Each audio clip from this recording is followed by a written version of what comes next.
Bonjour à tous, très heureux de vous retrouver pour ce dernier webinaire de la saison. Et oui, la saison elle se termine le 31 juillet. Vous êtes 250 ce soir inscrits, comme quoi vous n'êtes pas encore tous partis en vacances. Et malgré la chaleur, on a pris 3 minutes de retard, mais vous êtes déjà très nombreux à être connectés.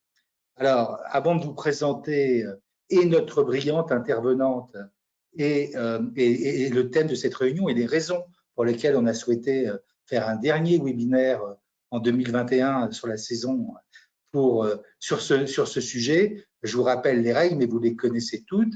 On a une formation qui, bien évidemment, est homologuée CAC 120, c'est-à-dire qu'elle rentre dans le cadre de vos formations obligatoires, donc elles sont importantes pour vous tous. Pour cela, bien évidemment, il faut participer jusqu'au bout, mais ça c'est le minimum. Vous aurez un questionnaire de satisfaction qui vous sera remis à l'issue de ce webinaire, et puis vous aurez un petit quiz, quelques questions pour voir si vous avez été attentif à tous les développements brillamment présentés par Charlotte. En général, c'est pas trop compliqué, mais enfin, il faut quand même répondre à ce petit quiz. Et après, vous aurez accès, bien évidemment, au support de formation et vous recevrez votre attestation. Alors, on est normalement sur un format à peu près d'1h30. Vous aurez en fin de session, et si on a le temps, j'espère qu'on arrivera à le cadrer, la possibilité de poser quelques questions. Alors, comme je le disais il y a quelques instants, ce webinaire va être animé par Charlotte Lelevreur. Beaucoup connaissent Charlotte. Charlotte, déjà, elle a un énorme avantage, c'est qu'elle connaît bien notre profession parce qu'elle en a fait partie et elle a exercé et elle connaît bien notre métier. Elle connaît bien notre régulateur parce qu'elle a aussi eu d'autres vies. Et puis aujourd'hui, elle est spécialiste de la formation et ça fait partie aussi des formateurs de la CRCC de Paris.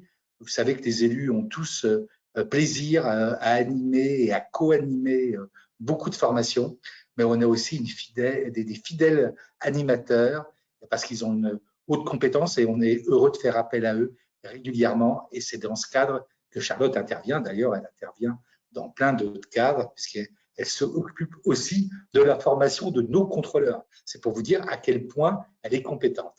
Voilà, donc avant de lui laisser la parole, puisqu'elle est beaucoup plus compétente de moi, c'est ce que je viens de vous dire, pourquoi ce thème, comment développer son chiffre d'affaires en capitalisant sur l'existant? C'est parce que nous sommes riches sans le savoir.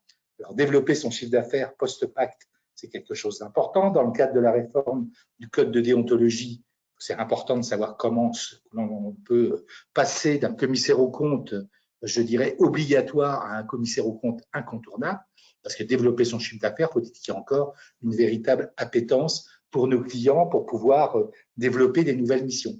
Et puis, comme je l'ai dit, on est riche à la CRCC de Paris parce qu'on a un existant qui est très important. C'est-à-dire qu'on a beaucoup d'éléments qui existent, on a développé beaucoup de fiches, beaucoup d'outils, et somme toute, comme les cordonniers, on est des fois les plus mal chaussés et on ignore ce qu'on a dans le fond de sa besace. Et on va aussi vous rappeler ce que vous avez à votre disposition et de manière relativement simple, comment vous pouvez développer de nouvelles missions. Voilà, j'ai déjà été trop long, ma chère Charlotte, je te laisse la parole.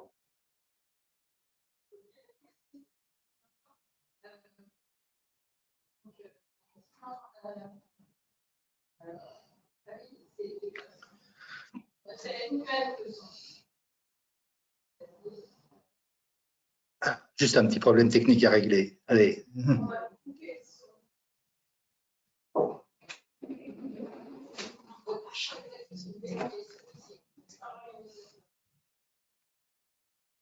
Alors, Charlotte est dans une autre salle. Et voilà, elle avait un petit problème de micro. Je crois qu'il est résolu parce que je l'entends et je lui laisse de nouveau la parole. À toi, Charlotte. C'était juste pour te rôder.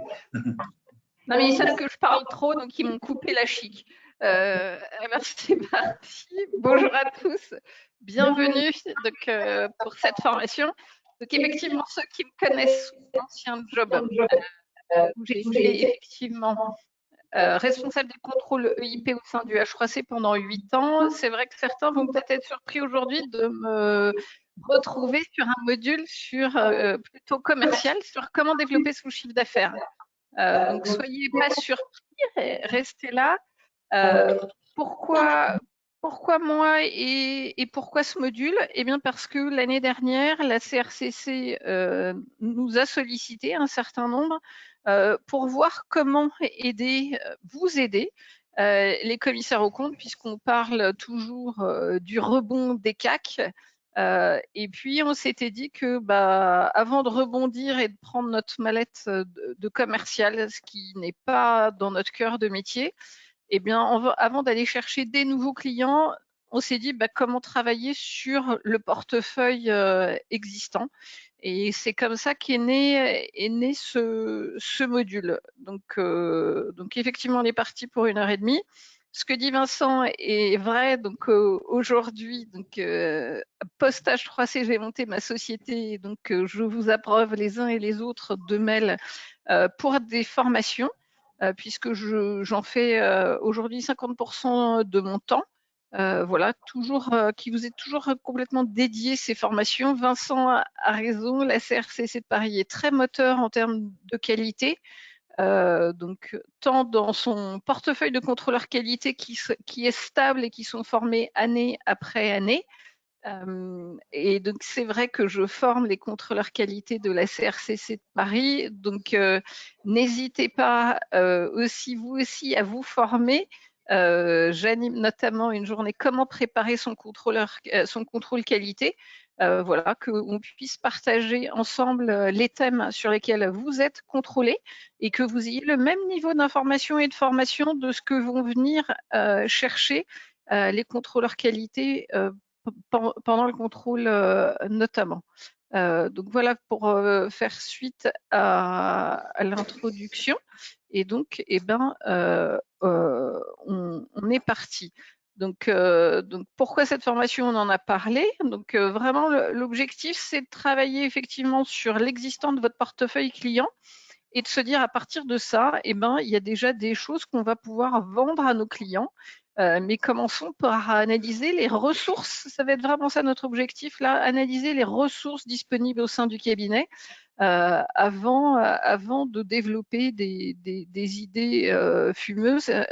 Voilà. Donc c'est vrai que la CRCC travaille vraiment pour vous avec beaucoup d'offres. Donc des cartographies et des fiches pour vous aider à travailler sur certaines missions si vraiment vous avez de l'appétence. Donc à nouveau, l'objectif c'est de travailler sincèrement, en tout cas moi je travaille comme ça, vous je ne sais pas, mais je travaille sur l'appétence et la compétence. Je ne vais pas sur les champs où je me sens pas à l'aise ou sur lesquels ça me demanderait trop d'investissement où je suis pas forcément la meilleure. Donc à chacun son chemin, chacun son champ de compétences.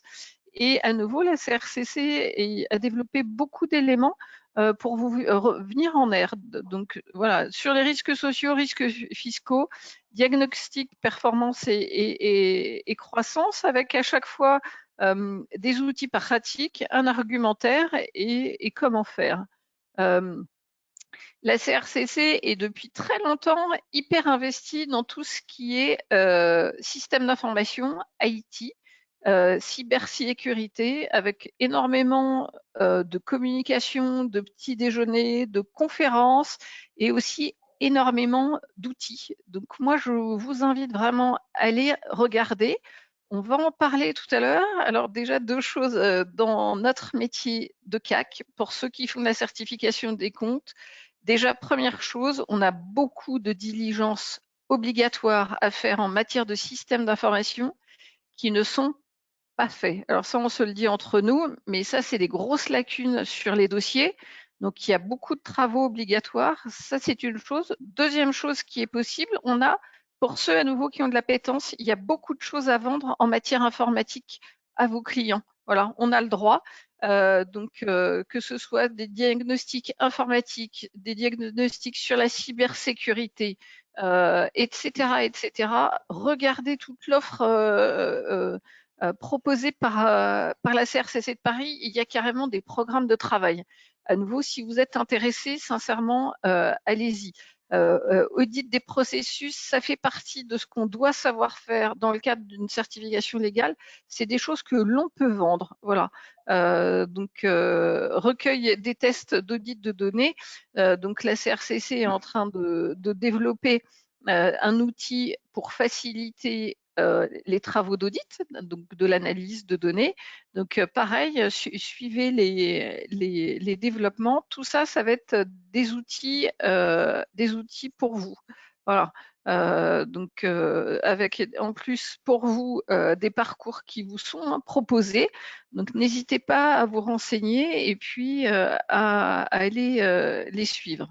Voilà, donc moi je prends le train en route, je comprends que nous sommes les derniers de la saison, donc merci d'être là avant de partir en vacances. Donc pas mal de webinaires qui ont été proposés. N'hésitez pas à aller les revoir. Hein, je veux dire, voilà. Celui évidemment, hein, vu mon expérience, ben moi je vais vous dire, n'hésitez pas à aller revoir celle du 28 avril sur continuité, alerte et mesures de sauvegarde. Voilà, c'est vraiment d'actualité. On attend à ce que tous les CAC aient fait quelque chose dans chacun de leurs dossiers sur la continuité d'exploitation. Le cas échéant, procédure d'alerte 0. J'y passe by the way. OK. Et puis, j'espère que vous avez tous suivi celle du 16 avril sur quels impacts sur les audits liés au Covid, sur nos audits, sur le plan comptable et sur le plan des annexes. Il n'est jamais trop tard si vous avez des clôtures décalées. Sincèrement, allez voir parce que le niveau d'exigence cette année, et on se dit chaque année est pire et chaque année est pire, et cette année, il y a encore plus de choses à faire et plus de risques pour la profession sur ces clôtures-là. Donc, n'hésitez pas à aller les voir. Voilà. Donc, nous voilà enfin partis sur notre module. Donc, on y va. Donc, le message, il est fort, c'est ouvrez les vannes. Voilà.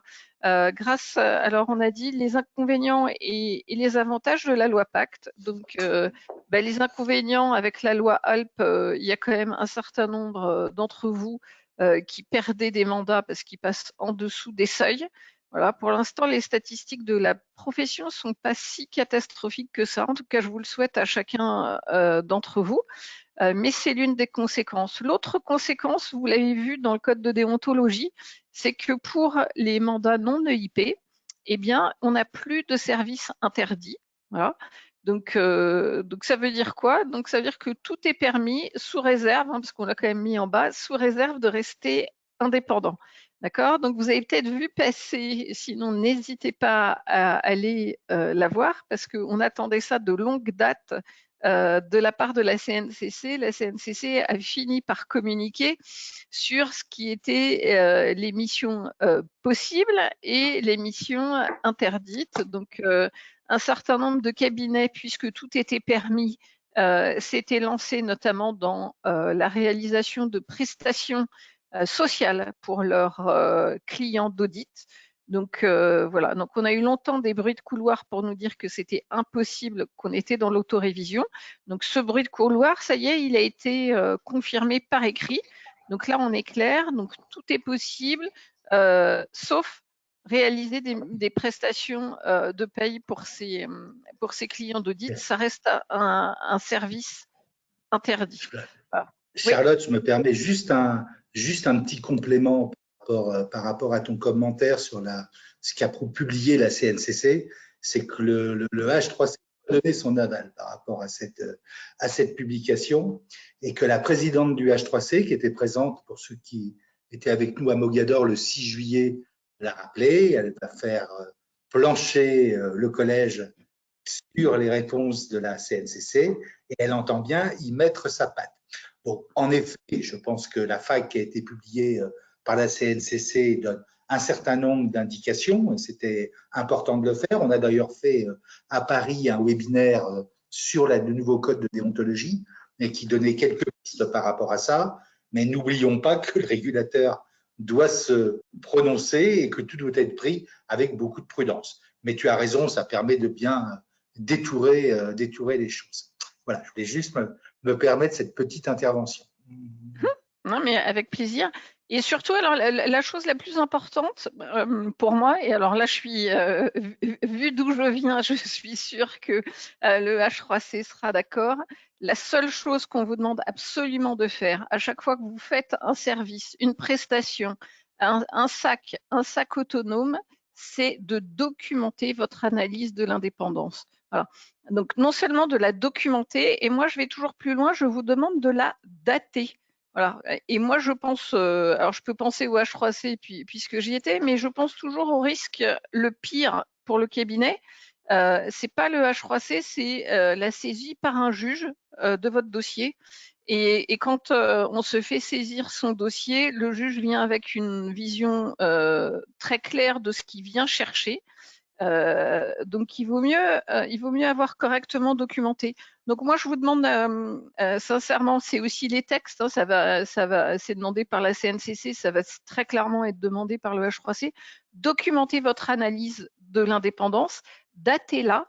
Pourquoi je vous dis datez-la? Par exemple, ceux qui avaient fait des prestations de services social avant la sortie du FAQ de la CNCC, ils avaient pu documenter qu'ils avaient un risque, oui, qu'ils avaient mis en place des mesures de sauvegarde qui sont explosées par la communication de la CNCC. Mais si on vient chercher leur dossier à la date de la réalisation de la prestation de service, il n'y avait pas cette doctrine, d'accord? Si c'est bien daté, si c'est bien organisé. Donc vraiment documenter, argumenter dans vos dossiers, mais surtout dater pour qu'on puisse, en cas de problème, de se remettre dans l'univers des textes applicables à la date où vous avez fait votre analyse. Deuxième conseil, c'est s'il y a un risque, je l'écris et je le gère. Voilà, il y a beaucoup de dossiers où les gens essayent de tricoter à l'envers en disant non, non, j'ai pas de risque, donc j'y vais. Non, non, non, non, on est dans la vraie vie. J'ai un risque, je l'écris. Et une fois que j'ai ce risque, je déclare les mesures de sauvegarde que je mets en place pour cerner ce risque et le ramener à un niveau possible pour exécuter la mission. Voilà.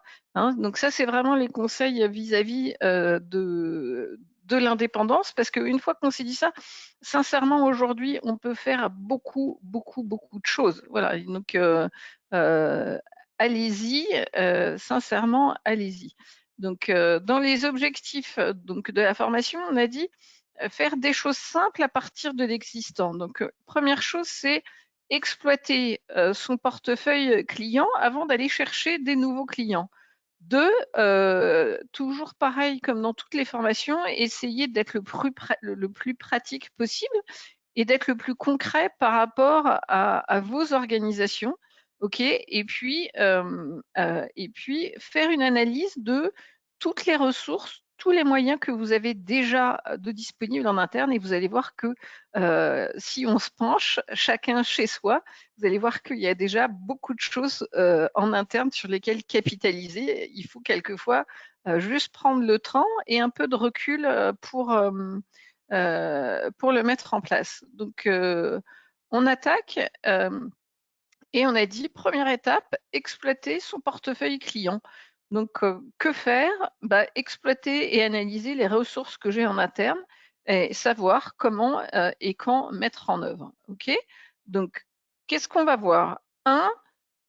Du coup, on a dit analyser son portefeuille client. Oui, donc ça, c'est j'analyse de mes clients. 2, j'analyse mes ressources internes. OK. Une fois que j'ai fait mon état des lieux. 3, on va chercher les missions que l'on peut vendre, que l'on a envie de vendre, dont on a la compétence technique pour les vendre. OK. Et 4, identifier les outils possibles.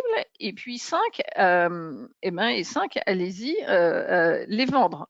Alors là, à nouveau, je fais juste un détour par le code de déontologie, puisqu'aujourd'hui, notre objectif, c'est de vendre à des clients existants. Okay, le nouveau code de déontologie vous permet de faire des mailings. D'accord? Donc, si vous cherchez des nouveaux clients, on a le droit, sous réserve il faut aller regarder l'article du code de déontologie, sous réserve de donner son tarif, et il y a une ou deux conditions à remplir, mais vous avez le droit, sinon, pour aller chercher, pour ceux qui le souhaiteraient, vous avez le droit d'aller chercher des nouveaux clients par mailing. Donc, c'est une des nouveautés et des points positifs du nouveau code de déontologie. Voilà. Donc, on a dit pendant ce webinaire, donc on essaye d'être assez interactif avec vous en faisant des sondages pour avoir un minimum de dialogue. Et la première chose, les premières questions qu'on veut vous poser, donc là, on va lancer le sondage en disant, est-ce que vous, chez vous, est-ce que vous avez une cartographie de vos clients? Est-ce que vous avez une analyse précise de vos clients ou pas? Est-ce que c'est un outil que vous avez en interne? Est-ce que vous faites régulièrement une analyse de votre portefeuille client? Alors du coup, il faut me dire parce que moi, alors sinon, il faut que… Alors, est-ce que les uns et les autres, vous avez vu que vous avez une rubrique sondage à laquelle vous pouvez répondre? Voilà. Et donc, on a beaucoup plus de oui que de non, c'est ça?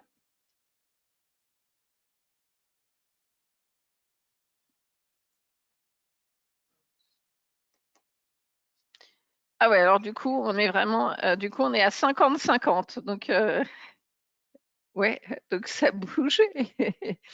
Et on en est à 65% de votants. Donc, merci. Ouais, super. Donc, ouais, donc ça marche, merci. Alors, on y va. On part là-dessus. A priori, 49-50, donc c'est très partagé. Ok, ça marche, merci.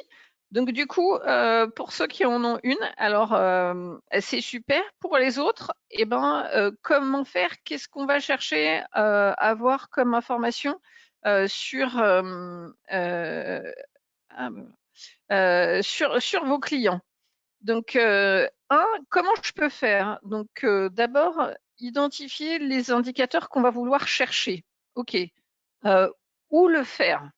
Donc, l'objectif, c'est de se dire, est-ce que déjà vous êtes sur des clients qui sont à risque ou pas à risque? OK. Euh, de définir et d'associer un risque à chaque client est obligatoire.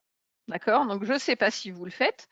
C'est obligatoire hein, dans les procédures internes que vous devez mettre en place. Vous avez l'obligation de dire que si vous avez un risque de blanchiment sur chaque client, donc ça c'est pour blanchiment, mais vous devez aussi dire si vous avez un risque associé à vos clients.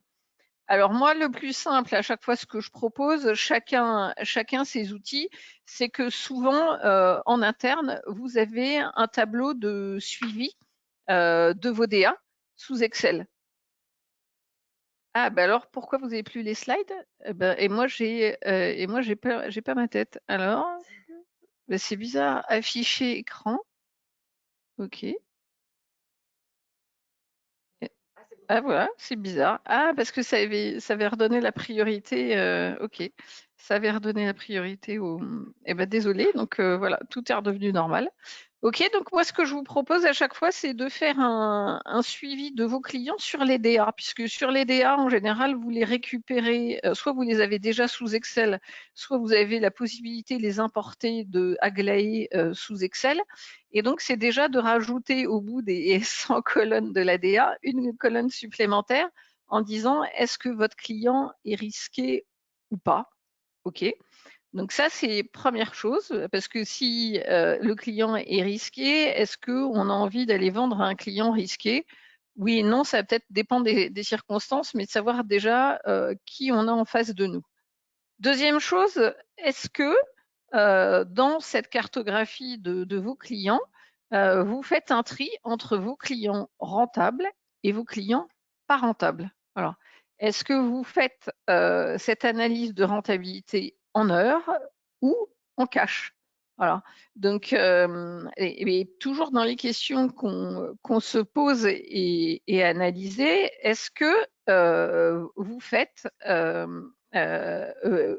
vous allez auprès de vos clients pour vérifier leur satisfaction. Donc, soit par oral, quand vous êtes en réunion avec eux au moment de la réunion de synthèse ou à un autre moment, si aujourd'hui on peut retourner enfin déjeuner avec nos clients, est-ce qu'au cours d'un déjeuner, vous leur demandez leur feedback ou est-ce que carrément, vous avez un questionnaire de satisfaction que vous envoyez en fin de saison à tous vos clients pour mesurer en fait s'ils sont contents ou pas contents, s'ils ont des attentes complémentaires, parce que quelquefois ils vont pas le dire spontanément, mais si on leur donne un outil, peut-être qu'ils vont faire part de demandes particulières. Et puis quand on est bien français, donc tout ce qui est négatif, ils manqueront pas de vous le donner, mais au moins avoir un feedback. Donc là, du coup, on lance un deuxième sondage, puisque à nouveau, après tous ces sondages, l'objectif va être de savoir si vous souhaitez, si vous avez besoin d'outils. À nouveau, la CRCC est très moteur pour être là à vos côtés. Donc, si vous avez besoin, si vous n'avez pas ces outils, si vous ne les utilisez pas et si vous en avez besoin, eh bien, qu'on puisse ici mettre des ressources pour pouvoir vous satisfaire et vous aider. Alors, allez-y, votez là. Dites-nous quel est votre retour.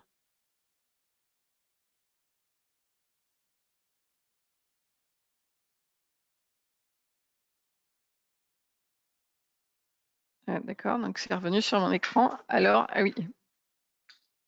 Et alors, du coup, ouais, donc bon, c'était ce qu'on avait vu parce que du coup, alors il faut que vous recoupiez votre écran pour que ça revienne. Voilà, c'est bon, super, ça revient. On va commencer, on va progresser.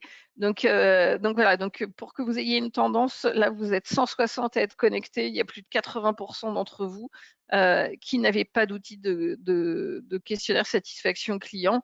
On en avait déjà proposé l'année dernière. On va vérifier ici si on peut vous en proposez un. Et comme ça vous fait un mailing en fin d'année avec un certain nombre de clients, à la fois sur la qualité des travaux de l'équipe, sur le timing, sur la relation. Très bien, donc tout ça, c'est déjà pas mal. Et puis sur, est-ce qu'il y a d'autres attentes, est-ce qu'il y a d'autres besoins? Et ça permet de faire un recueil des besoins des clients. Voilà. Et puis, donc, on continue dans l'analyse des clients. Est-ce que dans vos analyses de vos clients, donc, un, est-ce que j'ai des clients risqués? Deux, est-ce que j'ai des clients rentables ou pas rentables? Est-ce que j'ai des clients satisfaits ou pas satisfaits? Parce que du coup, toujours pareil, hein, ceux qui suivent mes formations, j'ai toujours l'habitude de travailler en entonnoir. Donc, OK, est-ce que je peux vendre à des clients risqués? Peut-être. Est-ce que j'ai envie de vendre à des clients pas rentables? Pas vraiment. Est-ce que j'ai envie de vendre à des clients pas satisfaits? Pas forcément. C'est pas là où je vais forcément mettre le plus de mes ressources et de mes efforts commerciaux. On continue. Est-ce que vous faites une analyse des clients qui ont de la trésorerie? Pareil, est-ce que on va aller vendre des missions à des gens qui sont en fort problématique de trésorerie, quoi. Voilà, moi je parle hélas d'un exemple d'un camarade qui était associé dans un big. Ils sont partis monter leur cabinet pour les sociétés en difficulté. Eux non plus, leur société n'a pas tenu parce que faire du conseil à des sociétés en grande difficulté, elles ont besoin de conseils, mais elles n'ont pas de trésor. Donc ils se sont retrouvés avec tellement d'ardoise qu'ils ont dû fermer leur société de conseil. Ouais, donc voilà, donc faire une analyse de la trésorerie de vos clients, ça peut être, à mon avis, assez intéressant. Et puis toujours, ça va croiser avec le questionnaire de satisfaction, quels sont les clients qui sont à l'écoute du CAC et des travaux et des conseils du CAC. On sait qu'on a un certain nombre de nos clients qui nous considèrent encore comme une commodité.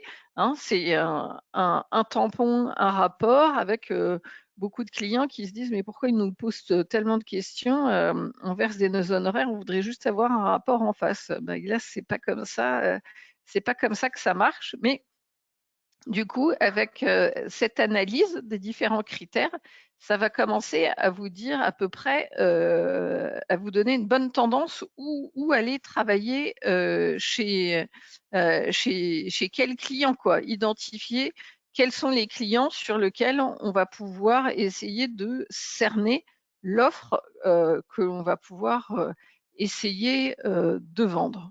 OK? Donc donc on a dit étape 1, faire une vraie analyse de son portefeuille client selon les diverses catégories et indicateurs qu'on a vus. Étape 2, analyser les ressources que l'on a en interne. Ouais. Donc, comment on fait? Comment vous faites?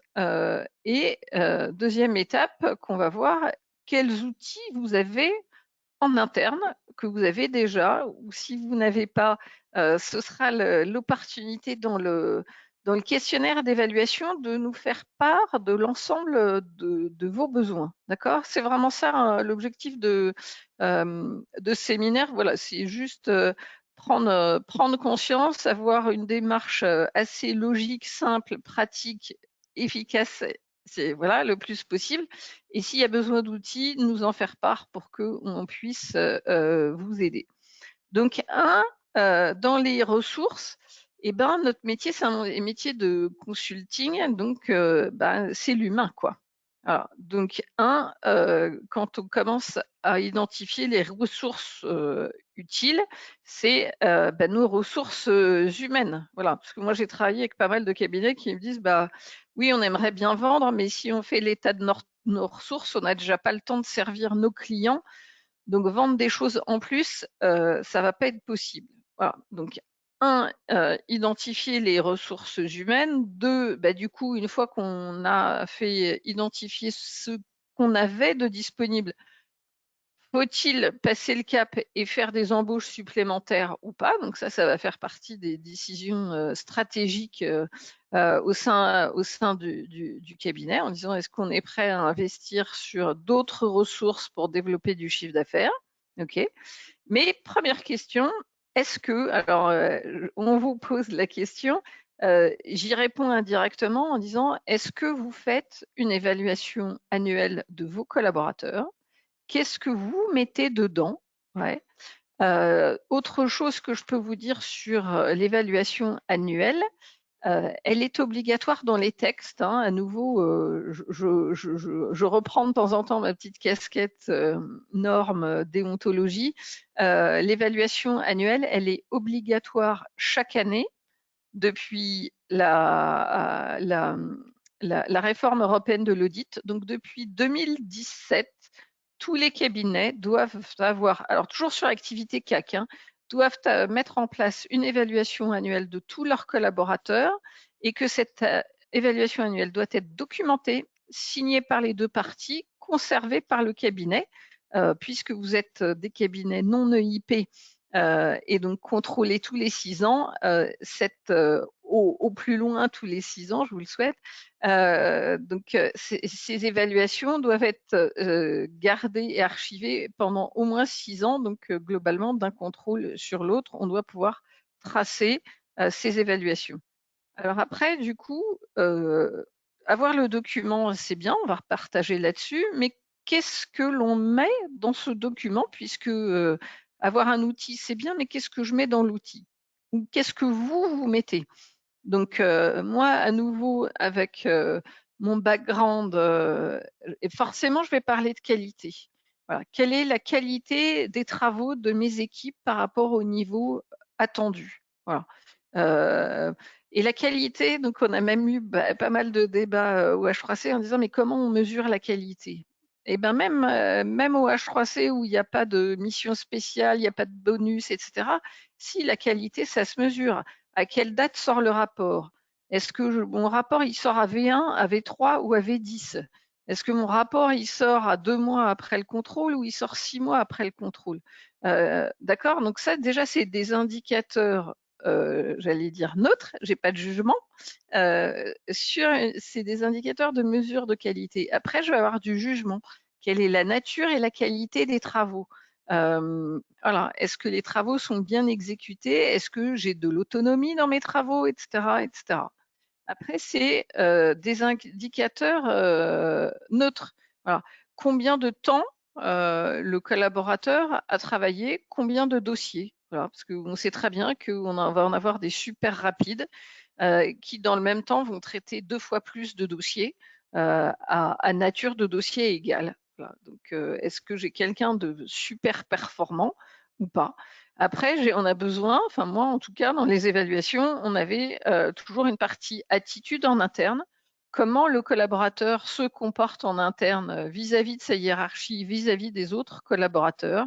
Est-ce qu'on est avec des gens qui travaillent en équipe, qui travaillent en silo et qui sont plutôt dans la critique ou qui sont plutôt constructifs? Voilà, donc ça c'est pour la partie interne. Et puis pour la partie externe, comment ce collaborateur se comporte en externe? Quelle image donne-t-il de mon cabinet en externe? Voilà. Est-ce qu'il sait se comporter? Quelle nature de vocabulaire? Quelle nature de relation client? Est-ce qu'il est à l'écoute des clients? Comment se comporte-t-il? C'est pas mal du coup à nouveau de ce questionnaire de feedback client parce que quelques mois plus tard, une fois que les choses sont apaisées, un moment neutre, on va dire froid, pas à chaud mais à froid après quelques mois, de savoir comment le comportement des collaborateurs a été vécu par le client. Voilà. Et puis en termes d'encadrement, moi j'ai toujours trouvé ça super important en disant que est-ce que c'est des gens à qui je peux déléguer en confiance? Voilà. Parce que quoi? Donc les indicateurs que je vais mesurer en retour, c'est est-ce que les gens savent me remonter les difficultés? Est-ce que les gens savent me remonter des points techniques? Voilà.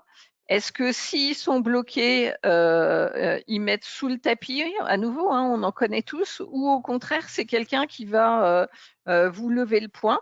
Ou au contraire, avec certains collaborateurs, c'est à vous aller à la chasse dans le dossier, à relire les papiers de travail en détail si vous voulez être sûr de ne pas avoir raté un problème, puisque on a des collaborateurs qui ont de la difficulté à savoir remonter les points. Est-ce que c'est important ou pas important? Voilà. Donc, ça fait quand même 4 critères où déjà là-dessus, on est déjà sur le réalisé de l'année et déjà, on a déjà pas mal de choses à discuter ensemble avant de parler du futur. Mais déjà, est-ce qu'on fait une analyse de l'existant, de ce qui s'est passé pendant l'année? Donc, c'est faire le point sur les réalisations de l'année. Mais est-ce que pendant cet outil et ce moment d'évaluation annuelle, est-ce qu'on élargit le débat? Est-ce qu'on élargit le débat? Et puis une autre façon de le dire, est-ce que vos évaluations annuelles, j'allais dire, est-ce que c'est des évaluations descendantes? Donc c'est vous, l'associé, qui rendez compte de façon descendante à votre collaborateur en disant voilà ce que j'ai perçu et voilà ce que je pense et voilà la prime que je te propose et voilà ce que ton affectation l'année prochaine, Et donc, c'est vous qui balancez énormément d'informations à vos collaborateurs ou au contraire, est-ce que vous profitez de ce moment-là de l'année ou un autre moment de l'année? Mais est-ce qu'au moins, est-ce que vous le faites une fois dans l'année, évaluation annuelle ou un autre moment, en disant, est-ce que vous laissez la parole libre à vos collaborateurs en disant, qu'est-ce que vous envisagez, vous, pour l'année prochaine et les 2-3 années à venir? Est-ce que vous avez des envies particulières de mission, voilà, c'est comment on se projette, pas forcément en grade, mais voilà, quel type de mission, quelle nature de client, ok? Quels sont les domaines et les champs de compétences où ils se sentent à l'aise? Est-ce que vous leur laissez la parole et l'expression ou au contraire on dit, bah non, toi ton planning, il est comme ça et il sera comme ça, ou à nouveau, hein, ceux qui me connaissent, j'ai pas peur de dire que moi je suis un produit big, hein, puisque je pense que j'ai bien été formée, déformée, reformée, déformatée, je ne sais pas, j'y ai passé 14 ans. Donc dans un big, on sait que voilà, à une année, un grade, une strate, une boîte, et tu fais tel travail et tu feras rien d'autre parce que tu en es là dans ta carrière et tu peux imaginer que dans 5 ans, peut-être qu'on délèguera tel type de tâche, mais tant que tu n'as pas fait tout le reste, tu n'y arriveras pas. Voilà.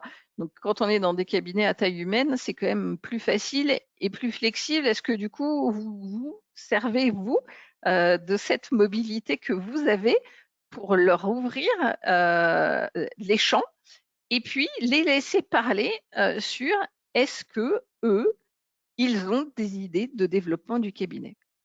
Voilà. Alors, développement qui peuvent être très bien des développements internes, hein, d'organisation interne, de fluidifier l'organisation interne, que sais-je. Voilà, que ça peut être, ils peuvent avoir des idées sur la gestion des ressources humaines, que sais-je. Ou, très bien, est-ce qu'ils ont aussi des idées de développement de mission? Est-ce qu'ils ont des appétences particulières sur des champs sur lesquels ben, ils aimeraient bien tester et aller. Voilà. Alors après, selon la taille des cabinets, selon la nature des caractères de vos équipes, si on n'a pas très envie forcément de se le faire en one-to-one, parce qu'on sait qu'il y a des gens qui vont être bloqués dans la relation trop directe, eh ben, si on veut être plus neutre, et ben, ça reste un outil comme un autre, mais why not? Pourquoi pas faire une boîte à idées et chacun vient mettre ses idées de développement. Et puis comme ça, pourquoi pas après en parler en disant, bah, du coup, c'est anonyme ou pas anonyme, et puis on reprend toutes les propositions de façon anonyme, et puis on en rediscute à une réunion générale avec les collaborateurs en disant, bah, voilà les différentes idées qui sont sur la table et voir s'il y a d'autres champs ou d'autres idées qui montent et s'il y a consensus sur un certain nombre d'idées et de missions possibles pour pouvoir eh ben, lancer des champs de prestations nouvelles. Voilà. Si moi je vous parle de mon expérience là dans nos belles boîtes au sein des Big, voilà, j'ai lutté pendant longtemps. Donc à nouveau, hein, ma passion est la formation. J'étais à la direction de la formation d'un Big pendant 6 ans. Voilà. Et donc j'ai lutté pendant 6 ans en disant ok, je fais de la formation interne, mais est-ce qu'on peut me laisser la possibilité d'aller tester et d'aller vendre de la formation en externe, donc pas former que les collaborateurs du Big, enfin les collaborateurs, les associés, mais est-ce qu'on peut essayer d'aller vendre des missions de formation à nos clients CAC? Voilà, voilà. Donc là, j'avais pas tellement à l'époque, il n'y avait pas vraiment justement d'outils comme ça d'évaluation remontante. Non, et donc il fallait aller, voilà, j'étais super motivée, il fallait aller vraiment frapper des portes en disant est-ce qu'on peut me laisser du temps pour essayer de monter ça. Voilà. Bah aujourd'hui, il y a clairement un département entier qui ne fait que ça. Voilà. Mais est-ce que vous laissez le champ, l'opportunité à des collaborateurs qui ont une appétence bah, d'essayer avec un minimum d'encadrement, évidemment, il ne s'agit pas de faire n'importe quoi, euh, mais d'ouvrir des idées, d'ouvrir des portes. Ok, donc du coup, on va relancer pour continuer sur ce dialogue en disant, est-ce que vous, justement, donc, est-ce que d'une façon générale, vous, alors premier sondage, est-ce que vous réalisez des évaluations annuelles, donc qui peuvent être juste orales, pas forcément formalisées, et puis viendra après un deuxième sondage en disant, OK, est-ce que pour ceux qui font des évaluations annuelles, est-ce que vous utilisez un outil ou pas? Donc, bah, du coup, on vous laisse répondre. Voilà, donc a priori, parce que du coup, l'organisation, je ne vois pas les sondages. Donc, voilà, ceux qui sont à côté de moi et qui partagent me disent que vous répondez. Vous êtes en train de faire chauffer la boîte réponse. Donc, mille merci, c'est super sympa. Et donc, du coup, ça donne quoi en tendance?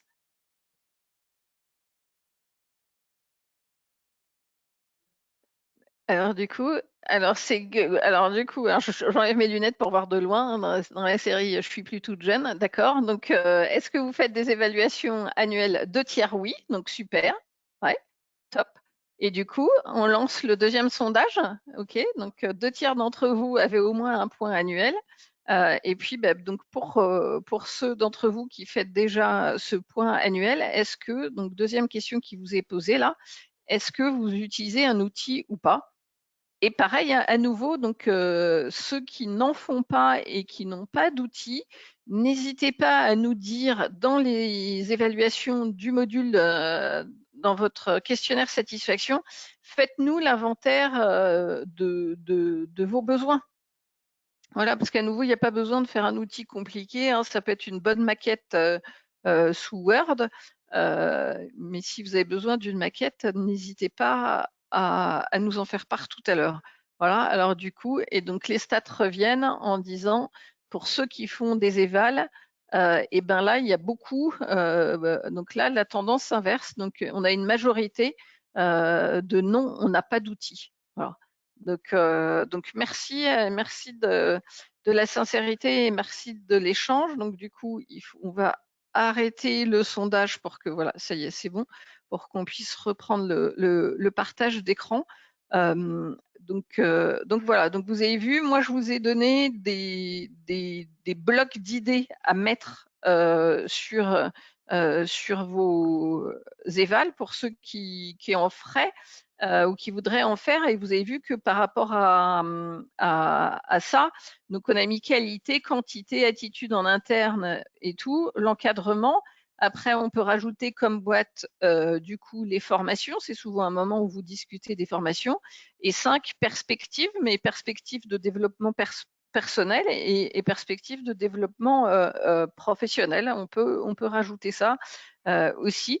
Et vous allez voir la richesse, sincèrement. Donc, à nouveau, hein, vous pouvez aussi passer par la boîte chat. La richesse de ces échanges pour ceux qui se lancent là-dedans. Certains qui n'y croyaient pas ont été surpris, et moi ça m'avait fait sourire d'ailleurs, en disant mais c'est incroyable, nos collaborateurs ont des idées, mais oui, à nouveau, hein, vous avez des collaborateurs que avec un bon niveau de recrutement et qui peuvent avoir des bonnes idées. On est quand même sincèrement là sur nos jeunes. Alors, ils ont beaucoup de défauts, mais on est sur quand même des jeunes qui sont quand même plutôt la tendance est à nouveau start-upper dans l'âme. Donc, voilà, ils sont moins fidèles, mais ils peuvent avoir pas mal d'idées. Donc, autant s'en servir pendant le temps qu'ils sont dans les cabinets. Ok, donc ça, on a testé. Donc, une fois que, en fait, on a fait le point sur son portefeuille client en disant, OK, quels sont mes clients rentables, rentables pour nous, qui ont de la trésor, donc qui vont pouvoir investir sur des missions complémentaires et qui sont à notre écoute. Donc ça, on a fait le point sur nos clients. 2, on a fait le point sur nos ressources humaines en disant, OK, est-ce que j'ai des relais dans mes équipes de personnes qui ont de l'appétence pour aller développer d'autres missions, des envies particulières, des expertises particulières, parce que ben voilà, comme ça, vous allez peut-être découvrir que certains ont peut-être des expertises IT, des dieux d'Excel, et qui ont de l'appétence d'aller faire vers ces sujets-là. Voilà, ou d'autres qui sont férus d'organisation, de process et qui seront super bons pour aller vous vendre des missions d'organisation. Donc, à nouveau, on peut tout vendre. Vous pouvez vendre de la formation, vous pouvez vendre absolument, à nouveau, hein, vous documentez votre analyse d'indépendance, mais vous pouvez vendre absolument des tonnes de trucs hein, aujourd'hui. Donc, voilà, donc une fois que j'ai fait l'analyse de mes ressources et de mes expertises, c'est faire le point sur les missions c'est ce qu'on s'est dit en introduction, que l'on peut vendre, que l'on veut vendre. Voilà, parce qu'il y a pouvoir et vouloir. Est-ce que j'ai les compétences? Est-ce que je suis super motivée? Donc, du coup, on a listé un certain nombre d'exemples, mais il y en a des tonnes. Donc, due deal d'acquisition et de cession, c'était faisable avec les DDL, ça reste faisable.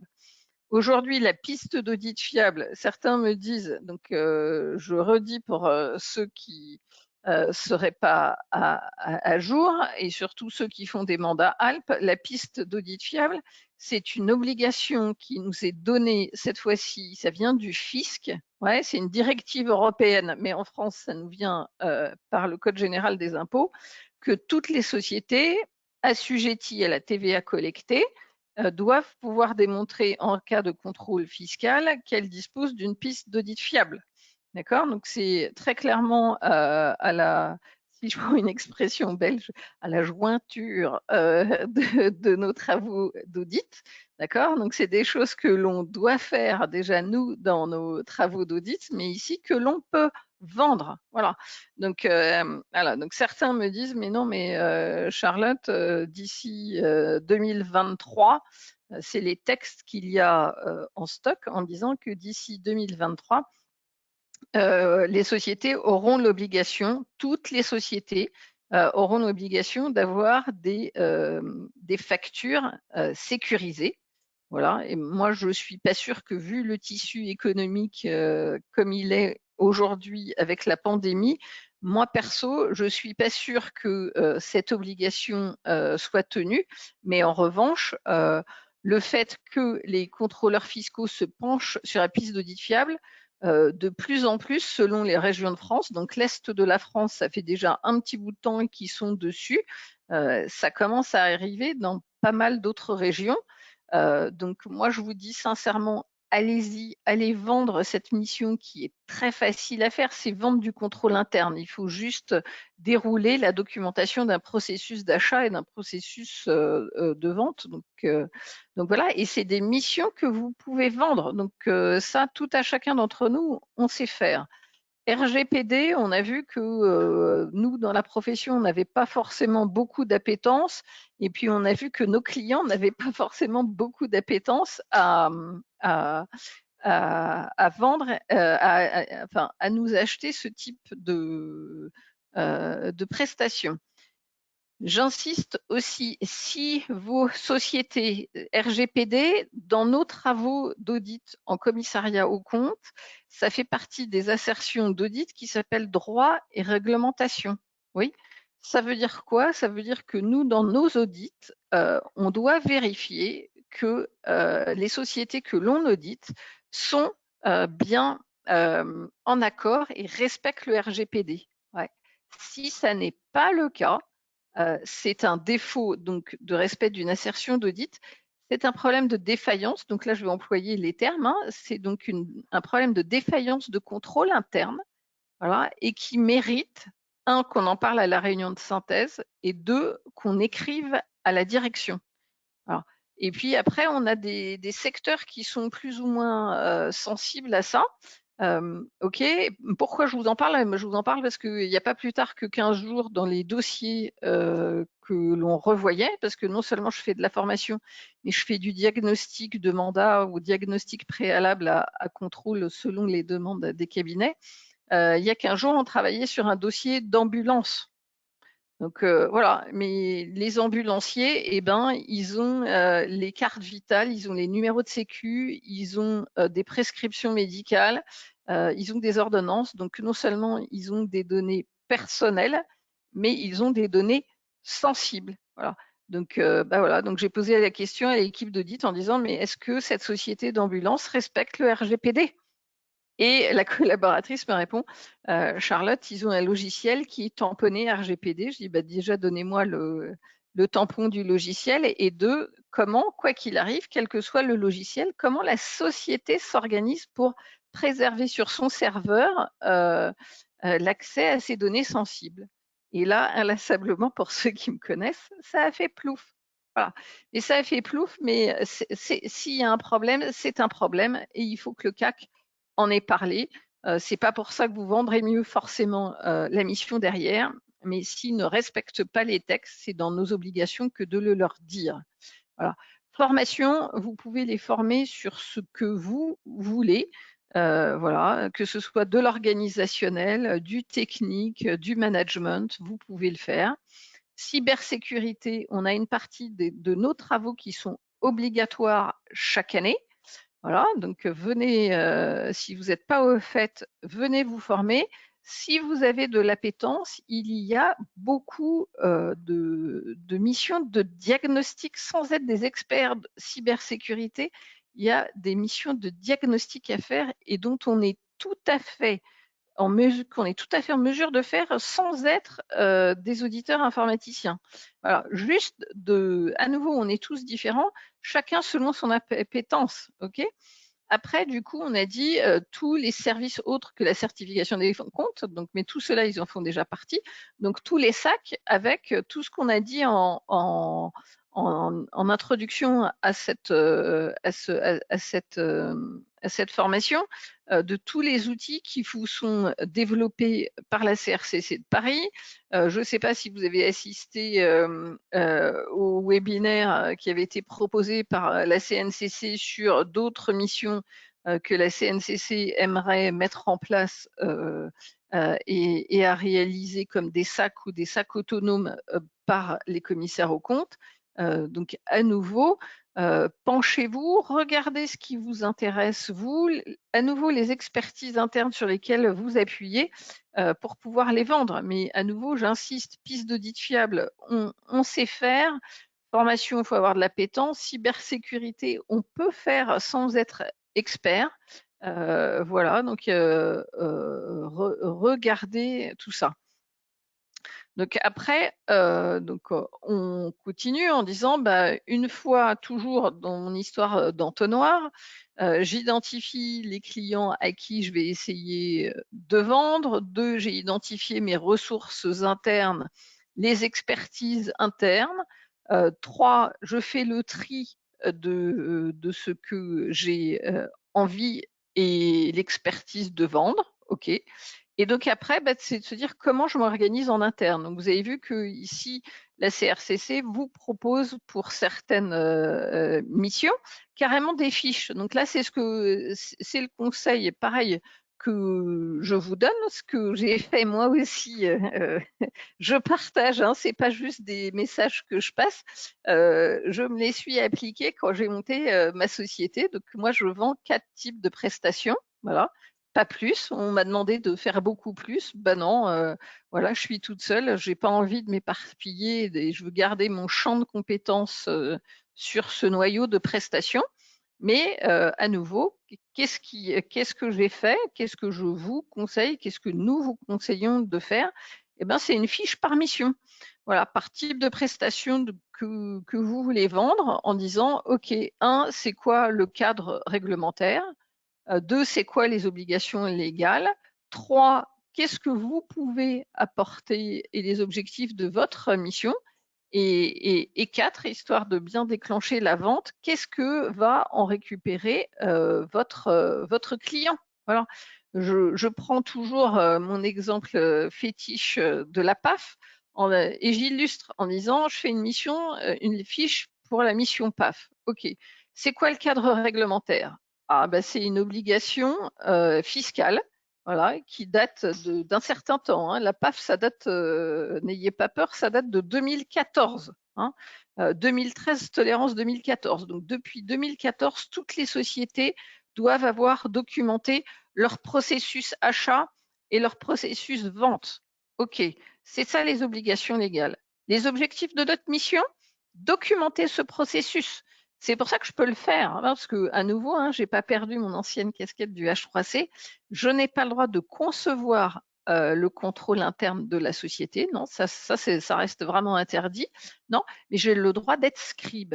Donc, j'ai le droit d'écrire l'existant. Alors, on a plein de PE et PME qui n'ont pas de procédure écrite. Elles vivent très bien sans. Sauf que là, pour la PAF, il faut documenter le minimum, donc tous les flux assujettis à TVA, tous les flux d'achat avec TVA déductible, tous les flux de vente avec TVA collectée. Donc, objectif de la mission, ça va être de documenter ces processus. Objectif, répondre aux obligations fiscales. Troisième objectif, éviter des grosses pénalités, parce que là, les contrôleurs fiscaux, je peux vous dire que quand ils attaquent en ce moment, ils attaquent fort, parce que l'obligation, elle est de 2014. Donc voilà, et puis ça touche tout le monde, hein, parce que là, voilà, il y a certains cabinets d'expertise comptable qui se sont fait contrôler. Ça a été assez difficile de dire aux contrôleurs fiscaux que, en tant qu'expert comptable, on ne connaissait pas le texte et que le cabinet n'était lui-même pas à jour de la PAF.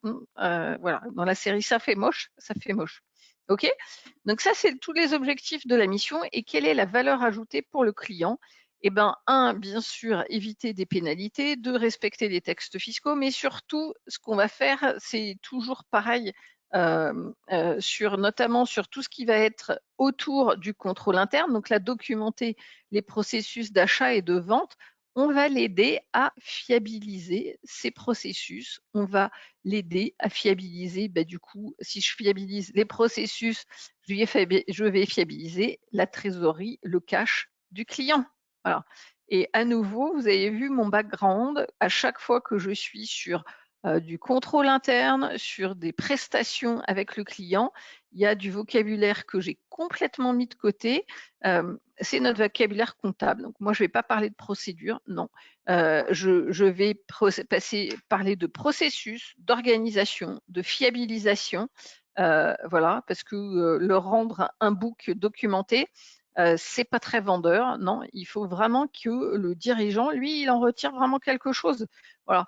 Et sur cette obligation de la PAF, je peux vous dire que tous ceux qui s'y sont lancés, eh ben les dirigeants ont regardé le CAC vraiment d'une autre façon.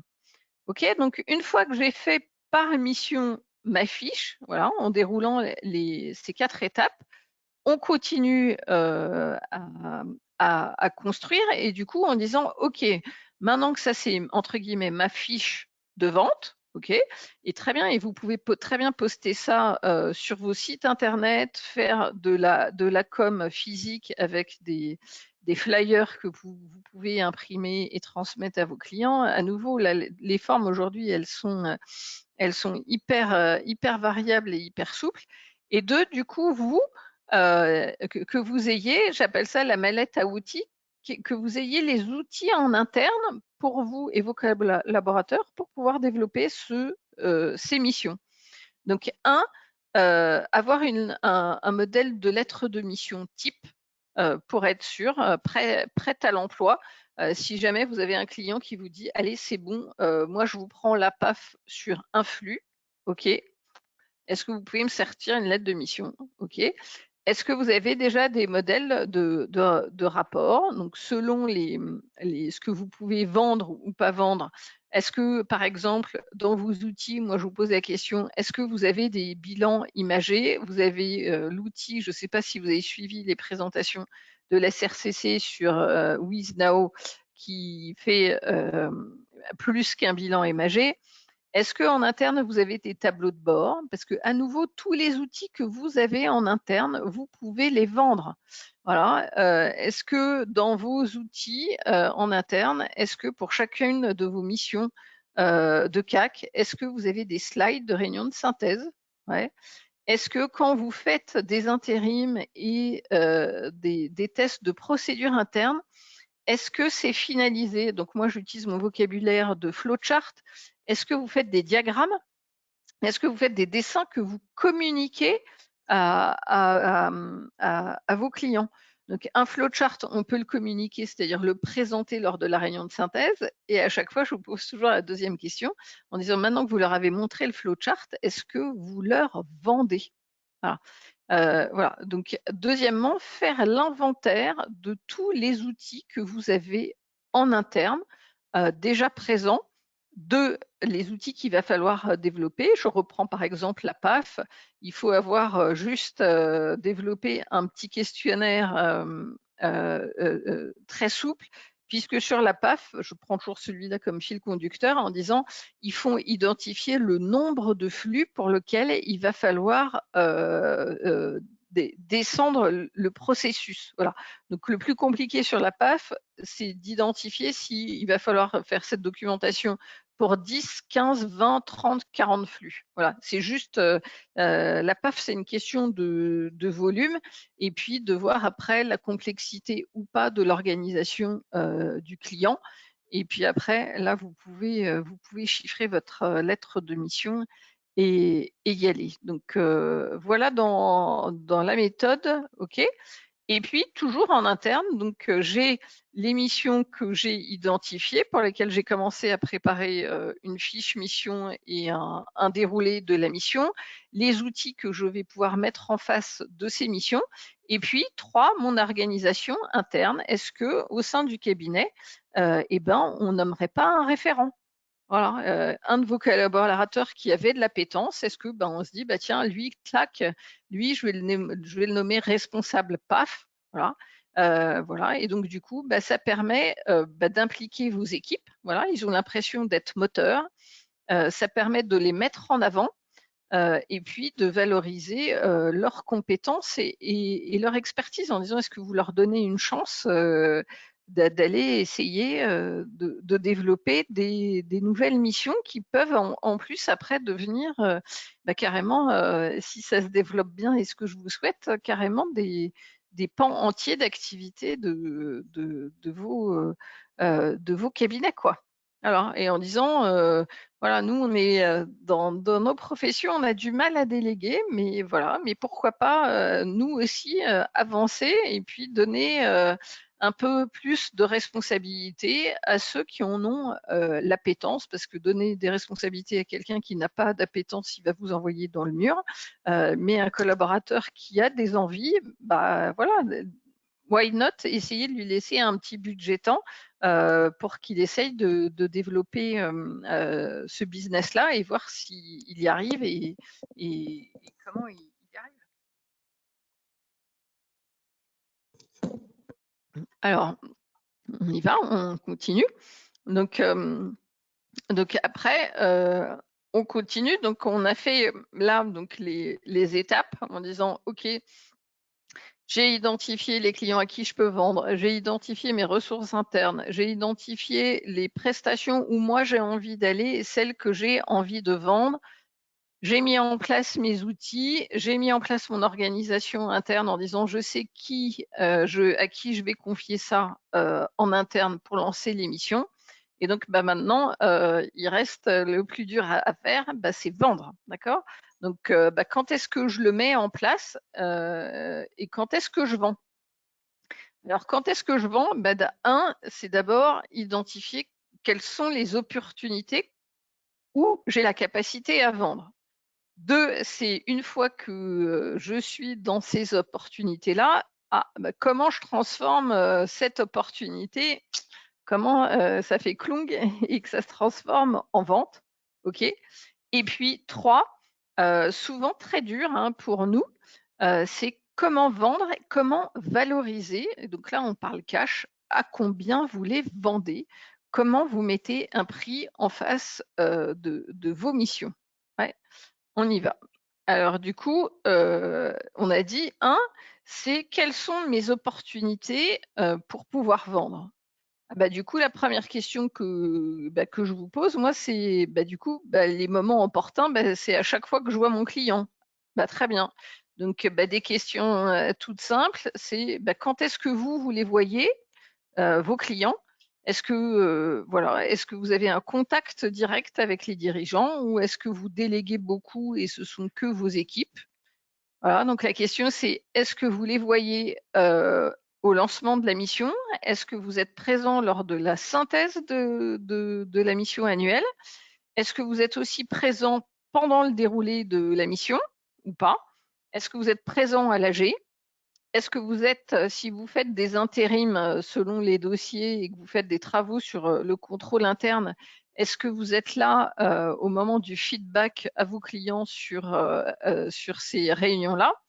Et puis, c'est ce qu'on vous disait, maintenant que les restos et les terrasses ont réouvert, est-ce que vous en avez profité là pour refaire le point, renouer le lien physique et personnel avec vos clients? Est-ce que vous avez relancé des invitations à déjeuner?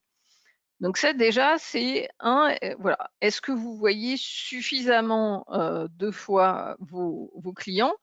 Et puis, question 2, c'est quand vous les voyez, est-ce que vous êtes à leur écoute? Voilà. Est-ce que vous êtes à leur écoute et est-ce que vous êtes à l'écoute de leurs besoins? Est-ce que quand vous êtes à ces moments-là du déroulé de votre mission, est-ce que vous allez sur ce champ-là où, à nouveau, vous n'êtes que dans une relation où c'est vous qui donnez de l'information en disant voilà le compte rendu, voilà ce qu'on va faire, ou voilà ce qu'on a fait, voilà ce qu'on a trouvé, voilà ce qu'il faudrait faire, et voilà. Et on est uniquement, c'est déjà beaucoup, hein, ça je vais vous dire, déjà de voir régulièrement son client, c'est déjà beaucoup. Mais là, puisqu'on est sur vendre autre chose, est-ce que vous n'êtes que uniquement dans le cadre de votre mission de certification, ou est-ce que vous êtes à l'écoute d'autres problématiques? Voilà, on sait que l'année, elle a été très compliquée, cette année encore plus compliquée que l'année dernière, parce que on l'a tous vécu, les gens sont usés, donc ils sont pas disponibles, ils sont carrément plus agressifs, à commencer par les clients et leurs équipes. Et donc du coup, est-ce que vous avez trouvé un moyen, j'allais dire, de faire pchit là, de débrancher et d'avoir une vraie discussion, une opportunité de discussion avec vos clients?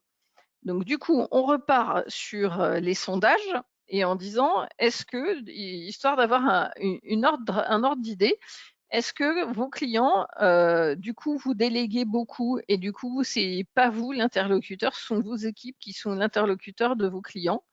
Est-ce que vous les voyez entre 1 et 3 fois par an? Donc 3 fois, donc ça veut dire que je les vois au lancement de la mission, je les vois à l'AG et je les vois à la synthèse, ça fait au moins 3. Ou est-ce que vous les voyez carrément plus que 3 fois par an? Donc du coup, je passe la main au sondage. Voilà, donc c'est super sympa à nouveau de participer et d'interagir. Comme ça nous donne une idée. Voilà, et puis comme ça, moi, ça me donne un petit moment pour boire un petit coup.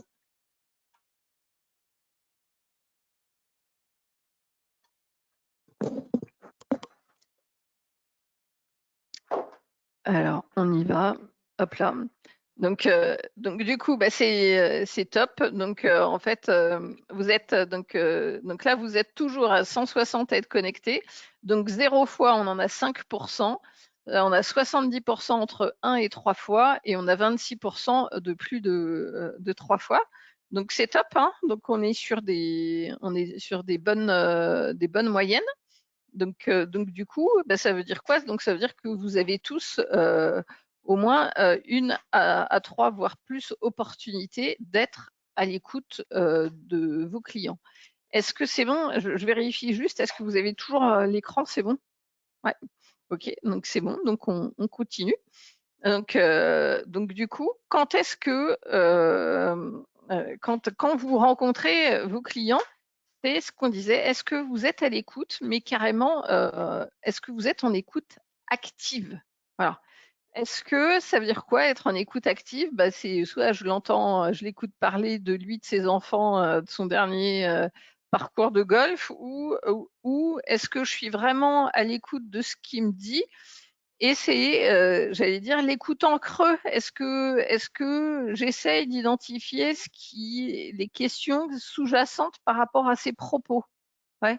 Est-ce que vous arrivez à identifier les sujets sur lesquels ils sont en pleine réflexion, soit court terme, soit long terme, sur son organisation, sur leurs problématiques du moment? Donc en ce moment, ça peut peut-être être des problématiques de trésorerie, d'aller chercher du cash, ou que sais-je, sur l'organisation interne. Quelles sont leurs problématiques? Ils peuvent réfléchir à choisir un nouveau logiciel, à structurer l'organisation, etc.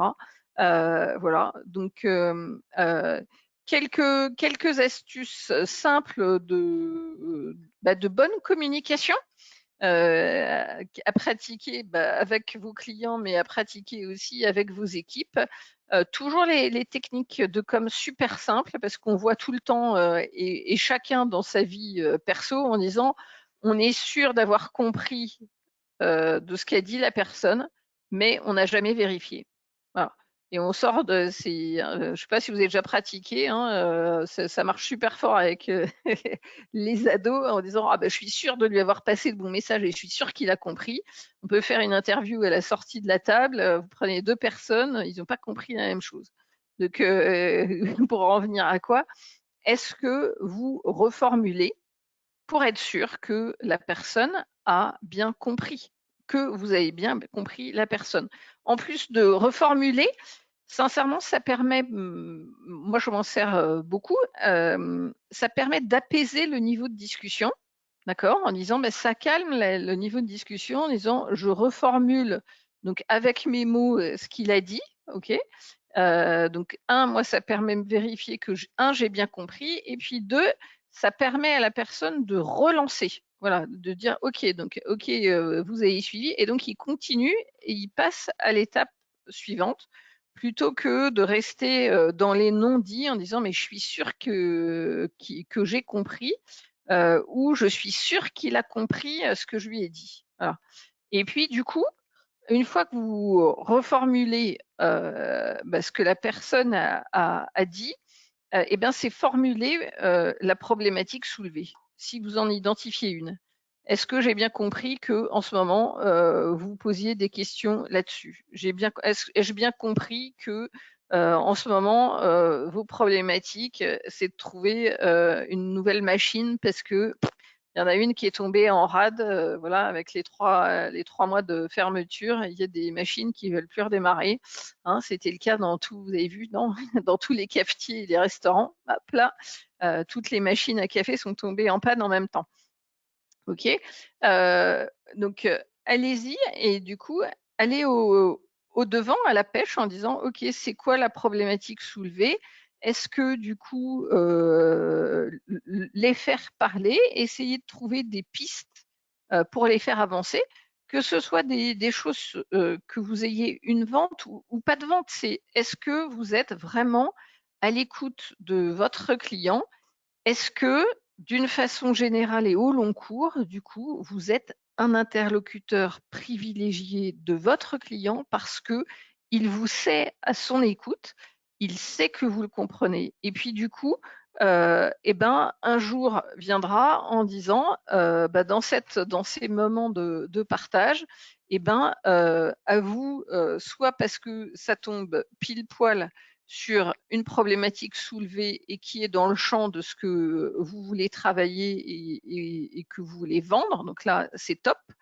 Et puis, pareil, vous avez le droit, dans la discussion avec vos clients, de commencer à initier la discussion sur des solutions possibles, de proposer des moyens, ou de dire, est-ce qu'on peut se revoir pour continuer à réfléchir sur ce sujet et que je puisse vous apporter plus d'éléments et plus de moyens pour répondre à vos problématiques. Et puis, essayer aussi de profiter de ces moments pour vous aussi initier la discussion sur des thématiques sur lesquelles vous avez envie d'avancer, et de voir si de l'autre côté, vous avez de l'appétence ou pas, selon la réaction de votre client. Alors, toujours sur l'écoute active, pour qu'elle soit efficace, c'est toujours la même chose, et c'est ce qu'on pratique déjà au moins tous dans nos réunions de synthèse, c'est quel est le vocabulaire que nous utilisons. Voilà. Et donc, je vous ai mis à gauche de l'écran, est-ce qu'on reste dans notre vocabulaire de technicien? Voilà, d'experts comptables, commissaires aux comptes, techniciens. Et nous, on va parler de procédure, on va parler de contrôle interne. Voilà. On est dans notre vocabulaire, et puis on voit sincèrement que notre vocabulaire, on les rend un peu hermétiques. Je ne sais pas vous, mais moi, je trouve que oui, hein. Voilà. Ou est-ce que vous vous mettez dans leur champ? Alors, voilà, est-ce que vous vous mettez dans leur champ lexical? Est-ce que vous êtes dans leur vocabulaire à eux? C'est là où je vous ai dit, moi, perso, je ne parle jamais de procédure. Non, je ne parle que d'organisation, de process. À la place de contrôle interne, je vais parler de sécurisation de l'organisation. Je vais parler de flux, je vais parler d'opération. Voilà. Je vais parler leur vocabulaire, et là, un vocabulaire qui est le leur et donc sur lequel forcément ils auront plus d'écoute et de répondants. Si je reste sur on va mettre en place des procédures, ça les gonfle. Si on leur dit on va fiabiliser vos process pour in fine sécuriser vos flux de cash, c'est sûr que on est plus dans leur problématique et on est plus dans leur vocabulaire. Voilà. Donc, qu'est-ce qu'on essaie de dire? C'est vraiment aller vers eux, quoi. Voilà. Rentrer dans leur organisation, dans leur vocabulaire, leurs problématiques, leurs besoins. Alors, donc, on continue en disant, OK, mais comment je m'y prends? Eh ben, tout simplement de ce qu'on fait tout le temps, nous, dans notre métier, c'est changer de casquette. Voilà. On passe notre vie à changer de société de l'une à l'autre, d'activité, etc. Et de se poser la question des problématiques de l'activité à la place du dirigeant. Et ben là, c'est exactement la même chose. Se mettre dans la peau du dirigeant. Qu'est-ce qu'il attend? Qu'est-ce qu'il pourrait attendre de moi? Voilà. Et puis, on est toujours dans la relation humaine. Ouais, donc, on est dans l'humain. Donc, c'est toujours pareil dans les entretiens. Lui parler, les valoriser son interlocuteur, voilà, lui parler de sa société, le parler de lui, le dirigeant, de s'intéresser à sa personne, à lui. Et puis du coup, une fois qu'on l'a bien valorisé, essayer de le faire parler de ses problématiques, de ses difficultés. Donc difficultés, on est sur des thèmes à nouveau négatifs. Donc de lui parler de ses besoins, voilà, de ses sujets du jour. Voilà. Et puis toujours pareil dans les techniques de discussion, poser des questions ouvertes.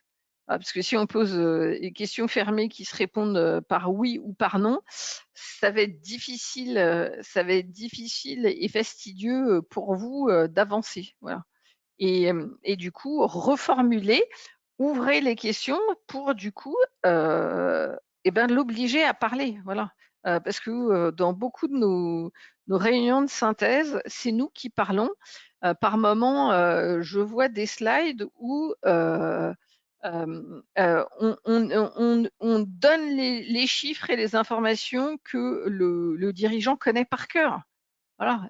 Est-ce qu'on se dit quel type d'informations, au-delà quand je vois les revues analytiques qui sont présentées aux dirigeants, mais le gars, il connaît par cœur, c'est sa société, il y est tous les jours. Donc, nous, on vient lui raconter ce qui s'est passé pendant l'année, ça va pas le passionner, quoi. Voilà, être à l'écoute, qu'est-ce qui va l'intéresser? Qu'est-ce que nous, on va apporter? Est-ce que dans ces réunions de synthèse, on monopolise la parole ou au contraire, est-ce qu'on les laisse réagir et exprimer les besoins? Voilà, et inlassablement reformuler à chaque étape pour vérifier la bonne compréhension et relancer le débat. D'accord? Donc, toujours pour.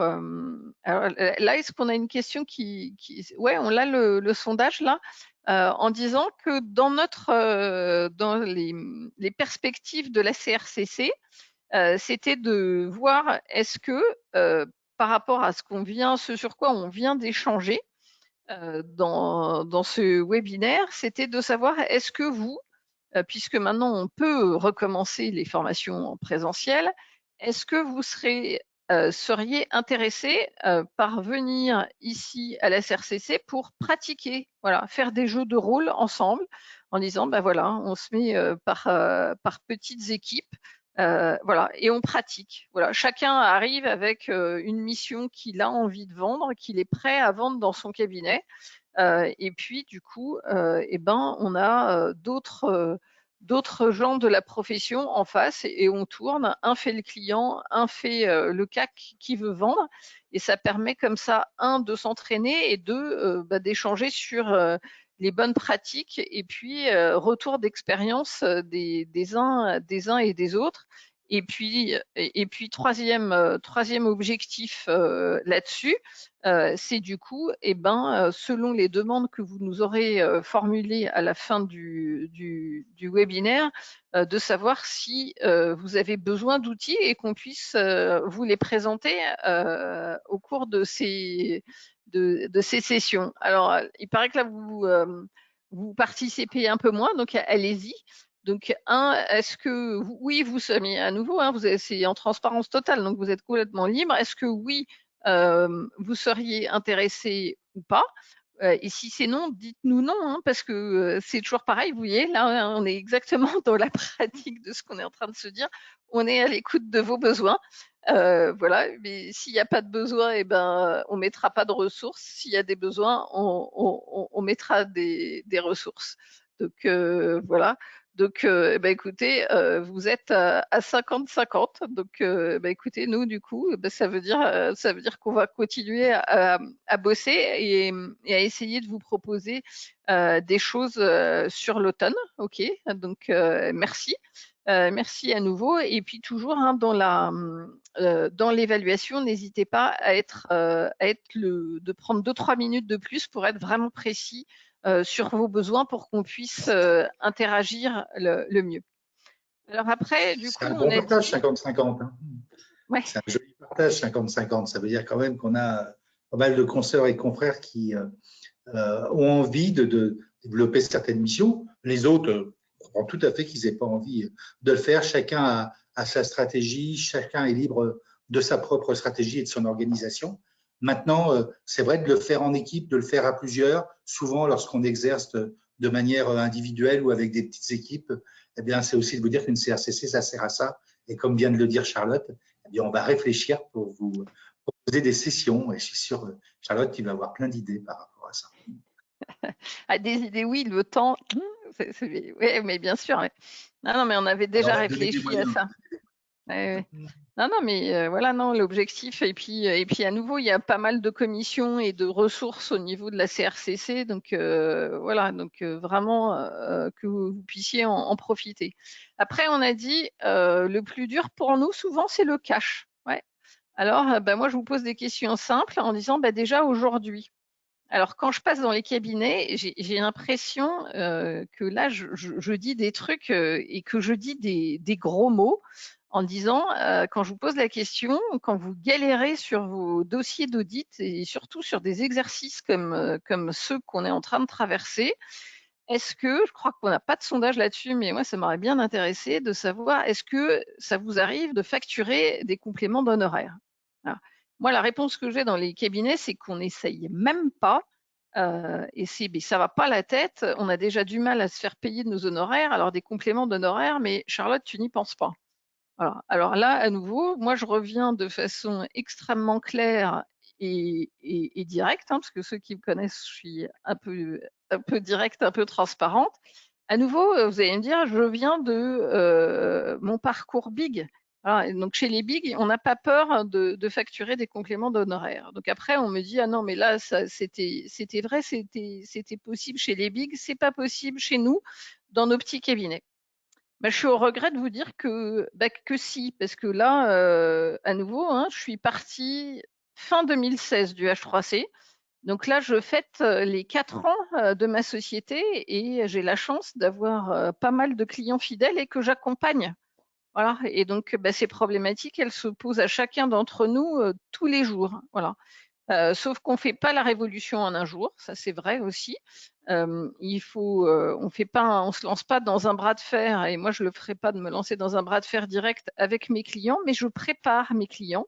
Et je peux vous dire que là, les cabinets avec qui on bosse, au bout de 3 ans, ça y est, la mécanique est lancée. Parce que quoi? Parce que année 1, pareil, moi, les questions que je vous pose, c'est, voilà, est-ce que quand vous êtes à la réunion de synthèse, est-ce que vous dites à vos clients les heures que vous leur avez offertes? Ouais, en disant, voilà, j'ai passé tant d'heures que je n'ai pas facturé parce que je suis au forfait. Voilà. Mais en disant, voilà, moi, le nombre d'heures supplémentaires que j'ai passées cette année, mais que je n'aurais pas dû passer. Pourquoi? Parce que j'en suis à la V5 du comptable, de l'expert comptable, j'en suis à la V6 du juridique qui est encore faux. Voilà, donc j'ai des temps induits que normalement j'aurais pas dû passer. Voilà.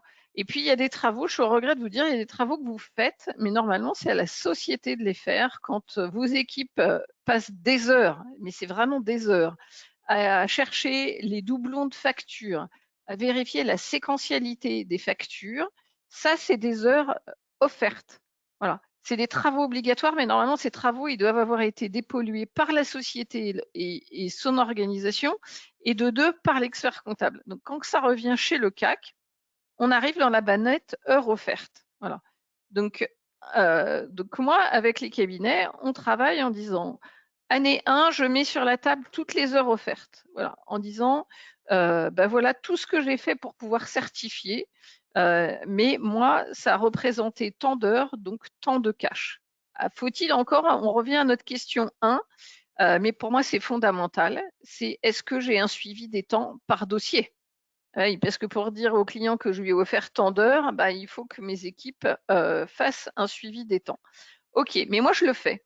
Et puis à la fin de la réunion de synthèse, je dis, parce que à nouveau, pareil, moi j'ai toujours été dans la qualité, c'est pour ça que je suis dans la formation et que j'étais soit dans le contrôle, mais pour la qualité. Hein, mon vrai objectif, c'est d'accompagner les gens à progresser. Et pareil avec vos clients. Et en disant, est-ce qu'à la fin de l'année 1, vous leur dites, qu'est-ce qu'on peut faire ensemble pour que la clôture de l'année prochaine se passe mieux? Voilà. Moi, en tant que CAC, l'avocat au juridique, votre équipe comptable et l'expert comptable, on se répartit les rôles et en disant, OK, voilà, qu'est-ce qu'on fait de constructif ensemble pour l'année prochaine? Ouais, et là, on est source de propositions. OK. Et après, on revient en année 2 et en disant, ben voilà, l'année 2, par rapport à ce qu'on s'est dit l'année dernière, voilà encore le volume d'heures que j'ai encore offert et voilà ce qui s'est passé cette année. OK. Et donc là, on dit, OK, donc maintenant, qu'est-ce qu'on met en place pour l'année 3? Voilà. Mais là, on met un warning et en disant, est-ce qu'on est bien clair que si l'année 3, mes heures, elles ne seront plus offertes? Voilà. Soit j'arrête et j'aurai une limitation dans ma certification, ou je serai au regret de facturer un complément d'honoraires. Voilà. Et donc là, j'ai préparé mon client en disant OK, il y a un moment, bah non, il y a un moment, j'arrête de donner des heures. Voilà. Donc pour ce faire, bah, c'est l'item 3 que je vous ai mis. Est-ce que vous parlez aux réunions de synthèse cash? Est-ce que vous avez vraiment un slide en disant voilà toutes les difficultés rencontrées pendant l'année? Certains me disent mais Charlotte, il y a l'expert comptable à côté. Mais oui, très bien. Mais c'est vrai, si vous affilez la V7, c'est pas provocateur, c'est juste factuel. Voilà. Moi, je suis pas dans le jugement, je suis pas dans la provoque. Non, je suis constructif. Voilà.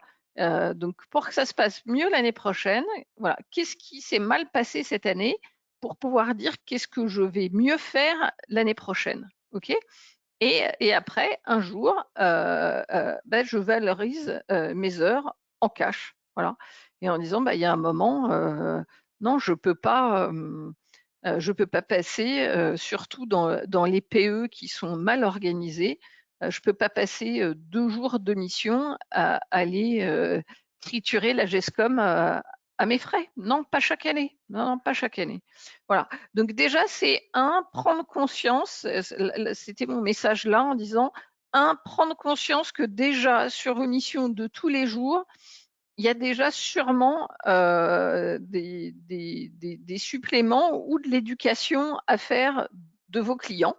Voilà, en disant, mais sinon, dites-le, j'ai plaisir à vous offrir ces heures-là, mais que votre client ait conscience que vous lui offrez des heures.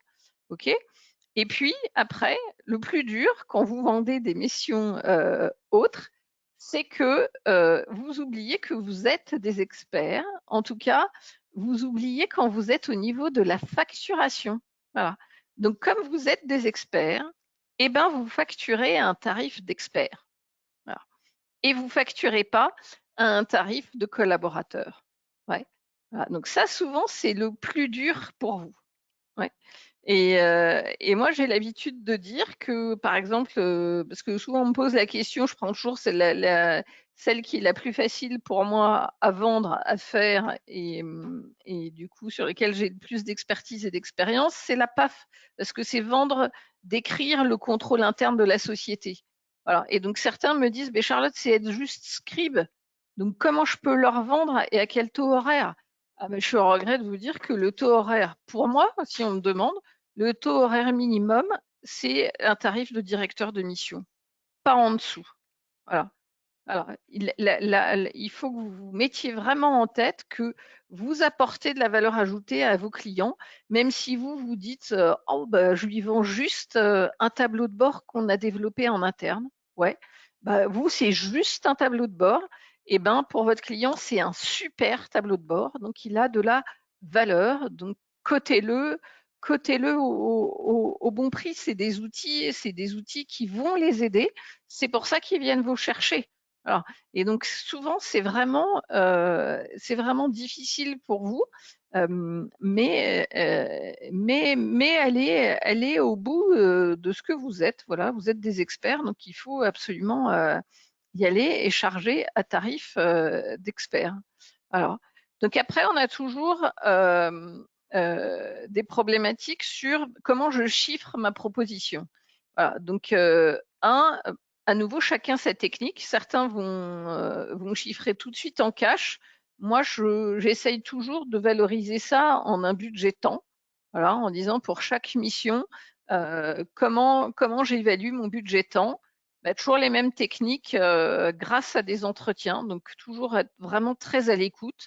Et si, pareil, c'est ce qu'on disait, est-ce que par rapport à votre mission, vous avez des outils, des questionnaires? C'est ce que je vous disais pour la PAF, d'avoir un petit outil, un questionnaire qui vous dit bah, combien de flux, quel est le volume de travail que je vais devoir faire. Et puis après, deuxième problématique, est-ce que vous vendez en taux horaire, donc à l'heure, ou est-ce que vous vendez en jour? Voilà, donc ça c'est un bon débat. Voilà, moi personnellement, pour éviter des débats sur les feuilles de temps et combien d'heures jour, je vends par jour. Voilà. Je vends au tarif de la prestation, au tarif d'un directeur de mission par jour, et j'essaye d'évaluer le nombre de jours que je vais pouvoir vendre à mon client. Et surtout, le plus important dans vos lettres de mission, à nouveau, là, il y a eu des réclamations d'honoraires. Alors, Vincent peut en parler en tant que président de CRCC, et puis après, les débats et les conflits d'honoraires CAC client, quand ça se termine mal, ça se termine au niveau du H3C. Et là, ça a été publié il y a quelques mois en disant un cabinet de toute bonne foi avait vraiment de quoi avoir des compléments d'honoraires. Voilà. Donc la bataille a tenu ferme, elle s'est finie au H3C, et le H3C a refermé le débat parce que, hélas, le commissaire aux comptes s'était fermé la porte tout seul dans sa lettre de mission et en vendant une mission en forfait, et ne s'était pas laissé de porte de sortie dans le paragraphe honoraire de sa lettre de mission. Et donc là, voilà, donc quand bien même les honoraires étaient justifiés, le CAC a pu défendre toutes les problématiques, tout ce qu'il avait fait en plus, il s'était fermé la porte dans sa lettre de mission. Donc c'est là où moi je vous dis en bas. Tu veux intervenir, Vincent?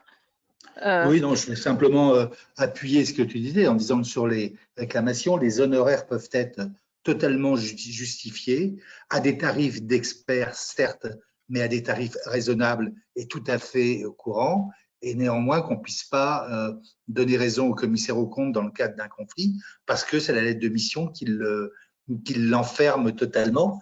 Et à partir de là, c'est un contrat et on ne peut pas aller au-delà. Et ça, le H3C, maintenant, a en effet une véritable jurisprudence par rapport à ça. Et puis, juste le dernier point, il y a aussi le fait qu'il y a des confrères qui ont quand même des prestations complémentaires, justifiées ou pas, mais moi, parlons simplement de celles qui sont justifiées, mais qui sont faites sur une longue période, et jamais il y a la moindre manifestation du commissaire aux comptes au niveau du tarif et au niveau de la facturation. Il n'y a pas de facturation d'activité, il n'y a pas de point de mission, il n'y a pas de point sur les temps, et d'un seul coup, on a une note d'honoraires complémentaire qui, des fois, fait 3 fois le montant du budget annuel sur des Mais oui. compléments. Et bien évidemment, là, il ne faut pas s'étonner que ça ne peut pas passer. Non, mais là, je suis d'accord, il faut faire absolument des points, mais à nouveau, on repart sur le truc du début, faire des feuilles de temps régulières, et comme ça, on peut informer le client.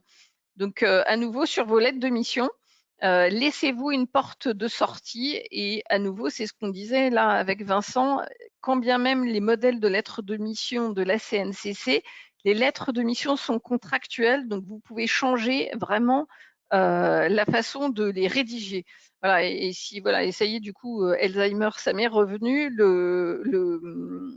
Là, le CAC en question s'était enfermé dans le barème d'honoraires. Voilà, et avait dit que du coup, il appliquerait le barème d'honoraires pour facturer sa mission et point barre. Et donc, du coup, il s'est retrouvé coincé dans son truc. Donc, voilà. Donc, mettez-vous dans toutes, moi, c'est mon conseil perso, mettez dans toutes vos lettres de mission, dans la rubrique honoraires, une phrase qui vous permet de revenir à l'attaque. Voilà. Alors, en disant, en cas de difficulté, on revient vers vous et on fera une proposition complémentaire. Écrivez-le d'office, quoi. Voilà. Après, le client prend ou prend pas, mais au moins vous avez une porte pour revenir et pas être bloqué. Ou sinon, c'est ce que je dis par exemple pour la PAF, où c'est super difficile de vendre. Si je sais que j'ai 30 flux, de faire une propale sur 30 flux en disant ben non, je fais une propale pour le premier flux, en disant qu'on est dans une perspective de 30 flux, mais que cette propale, elle est faite pour le premier flux et qu'on révisera les honoraires au regard de cette première phase de la mission.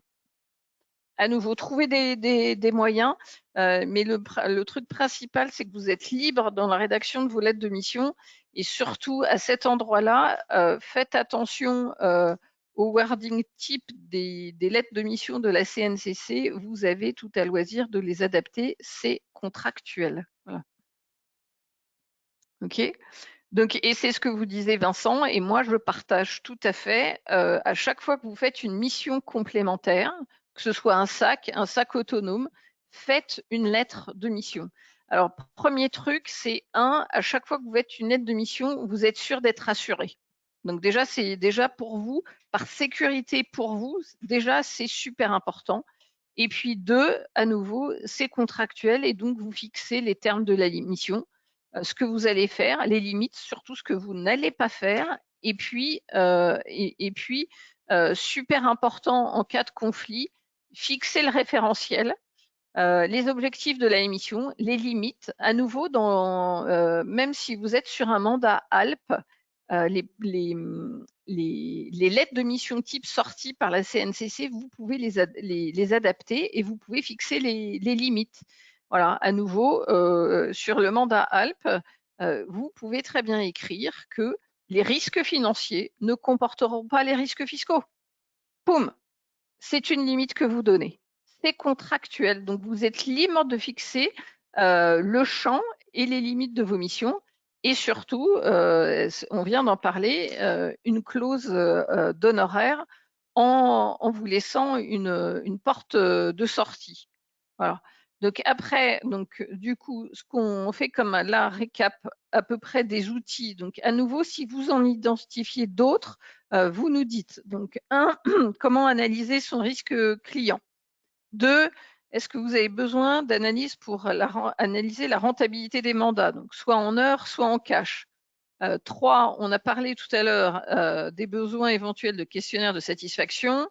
4, on a vu qu'un certain nombre d'entre vous n'avaient pas d'outils d'évaluation annuelle. Alors, je ne sais pas si c'est un choix, mais là, je vous ai dit que c'était un peu une obligation légale. Donc, si vous avez besoin d'un outil, dites-le nous.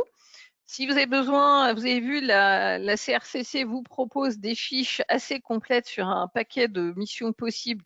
Si vous avez besoin d'autres modèles ou d'outils, dites-le nous. Voilà, des modèles de flowchart, des modèles de tableau de bord. Dites-nous ce dont vous avez besoin. Voilà, et puis du coup, on arrive au bout. Hein, on avait dit 1h30. Vous avez vu que je ne dément pas. Le débit de parole, il est pas mauvais. Donc, désolé, il est 45. Donc, je ne sais pas s'il y a des questions, des commentaires particuliers. Je te repasse la main, Vincent. Non, mais déjà, Charlotte, merci pour un exposé complet. C'est jamais exhaustif parce que dès qu'on Ben non. parle d'autres questions et des possibilités de développer son chiffre d'affaires, je dirais qu'elles sont multiples. Moi, ce que je voulais vous dire, c'est que bien évidemment, comme j'ai dit il y a quelques instants, chacun est maître de sa stratégie, de son organisation. Mais aujourd'hui, il est vrai que bon, c'est très à la mode de parler de nouveaux paradigmes, hein, de dire que les choses ont évolué et changé. Mais comme je l'ai dit en introduction tout à l'heure, on passe, et je le répète souvent lors de mes interventions, on passe d'une intervention obligatoire où le commissaire aux comptes était parfois ressenti comme un mal nécessaire, et aujourd'hui, il faut qu'on soit ressenti comme un bien nécessaire. C'est-à-dire qu'il faut qu'on devienne incontournable. On n'est plus obligatoirement dans les choses qui sont obligatoires. Il y a l'exercice de la mission et tout le cadre conceptuel dont vient de vous parler Charlotte, qui bien évidemment fait partie intégrante de notre mission. Mais à côté de ça, il peut y avoir des demandes spécifiques de nos clients que l'on peut tout à fait faire dans le cadre de notre code de déontologie. On peut exercer ces missions-là, mais là, ce n'est pas des choses qui sont naturelles et sont obligatoires, c'est des choses qui sont facultatives. Et elles se monnaient, et comme on l'a dit tout à l'heure, tout ce qui est gratuit n'a pas de valeur. Hein, si vous voulez être considéré vis-à-vis de vos clients, vis-à-vis des tiers, et vous êtes attaché tout sérieux nécessaire à vos missions et vous l'effectuez dans un cadre très réglementé, très normé, comme vous le savez, que vous assistez à vos formations et avec tout ce qu'il y a autour, il est normal, non pas de facturer de manière, je dirais, adipeuse et scandaleuse, mais de vous facturer à votre juste tarif. Quand vous allez dans une concession automobile, des fois je regarde ça, de regarder simplement le prix de l'atelier.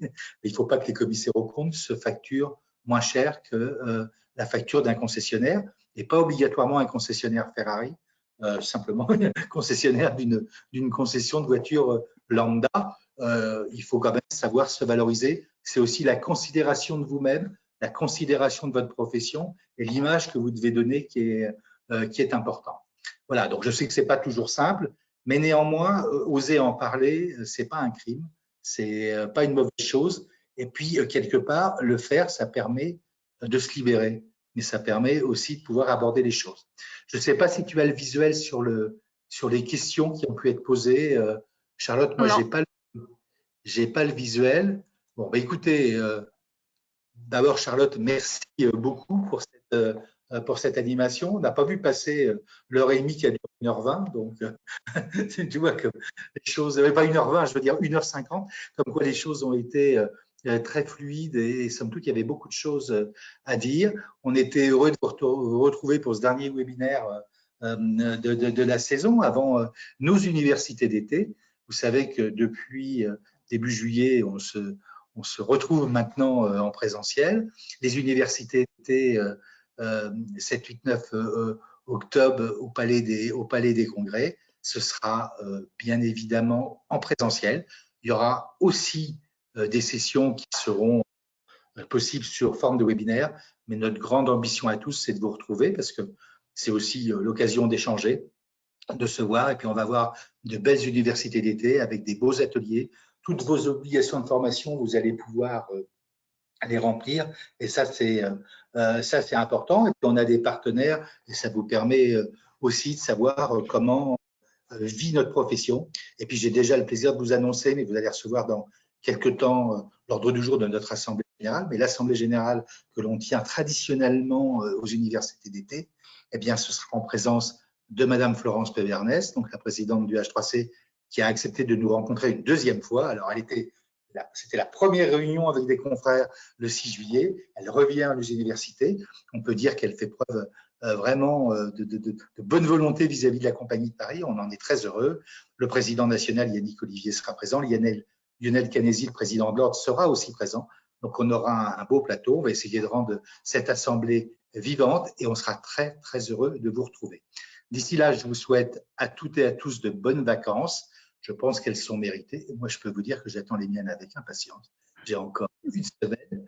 Elle sera studieuse, consacrée à mon cabinet, mais aussi beaucoup à la compagnie. Et je vous souhaite un beau repos, beaucoup de soleil, profitez bien et à très bientôt au mois de septembre. Merci à vous et bonnes vacances. Au revoir.